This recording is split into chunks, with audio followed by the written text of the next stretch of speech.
မင်္ဂလာပါရှင်ဒီနေ့မှာတော့ The Clinic Dino ရဲ့ပေါ့နော်နှာခေါင်းပြုပြင်မှုလေးနဲ့ပတ်သက်တာလေးကိုရှင်းပြပေးမယ်နော်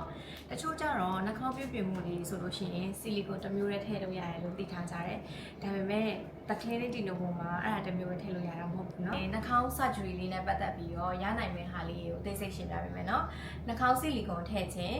နာယူနုဖြစ်ပြုပြင်ခြင်းနာယူနုအစား ADM ဖြစ်ခွဲစိတ်ပြုပြင်ခြင်း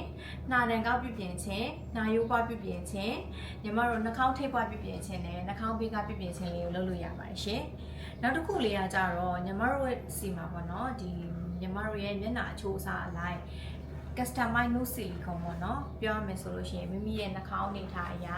နှာခေါင်းရဲ့အရိုးအနေထားအရာအသေးစိတ်လေးတိတိကျကျ CT scan ဖတ်ပြီးရလာမယ် customize no silicone လေးနဲ့ထည့်လို့ရနေပြီနော်